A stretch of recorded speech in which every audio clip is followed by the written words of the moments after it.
We are so lucky to be down in this working mine with Shannon, and he's going to show us exactly how the black opal that we set in our jewelry is mined, the methods. This is a once-in-a-lifetime experience, and very excited about the prospects. So Shannon, go ahead and walk us through what we're going to do. Righto, John, we're about to rev it up, and once we rev it up, you're not going to hear a great deal. We'll put the earmuffs on. We have a 2-speed here that revs that truck up, the blower up, the top up, and then we'll start the process. For a new face here.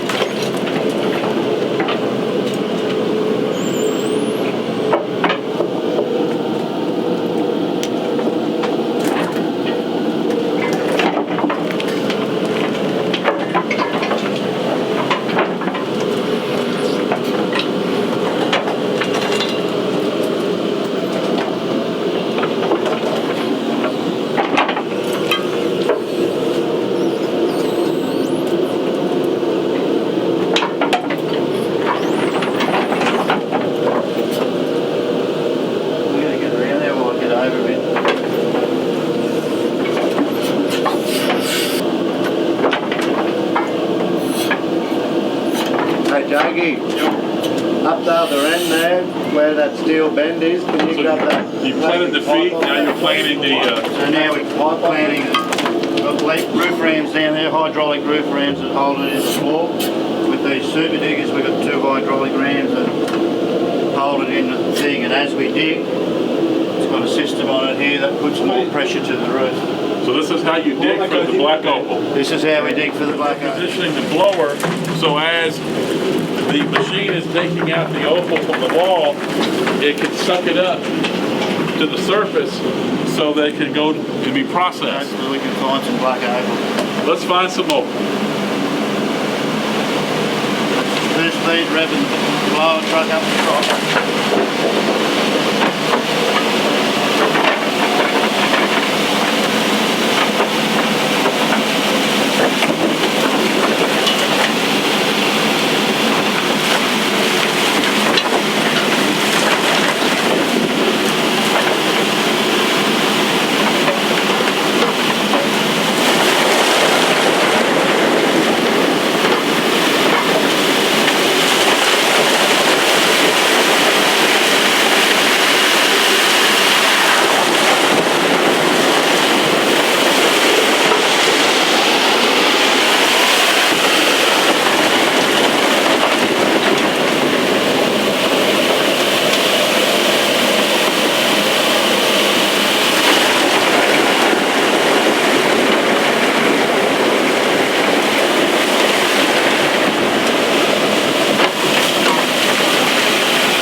moment is we're digging out the toe. This is known as the toe. This is our carry band through here. And this is where we hope to find the opal, and this under here is all waste. And there's a lot of toe, a lot of dirt mixed up with opal. We can dig 4 or 5 truckloads a day, about 30 or 40 tonne each truckload, and you can dig them, go days, weeks and even months without finding our carry band right through here. You can see little bits of potch feeders here and there. Bit of grey there. We're hopefully, as we dig in here, that's going to turn the colour. There's a little bit of weak purple here, and you can't see 1 millimetre through dirt, so you just don't know what's ahead of us. Hopefully things are going to be pretty good. It's time now to head back to the surface. We've enjoyed our time down, observing how Lightning Ridge Opal, the Lightning Ridge Miner Association puddling tanks. I'm here with Shannon Barrett. He's going to tell us a little bit about the process of after the opal comes out of the ground, how they process it. Shannon? Righto. John, well, back at the claim, as I said, we fill the truck here, and as the truck's full, we bring it over to the claim, the puddling tanks here. We have a conveyor here and an old converted agitator. This process came in about 79 by a bloke by the name of Gary Stone, came up with the idea, and they've just got a 3/8 screen on them. And we pump water into that as well as the dirt, and then over time the clay wears away and we're left with the, hopefully with the opal. And the area we're at is also where all the miners work together.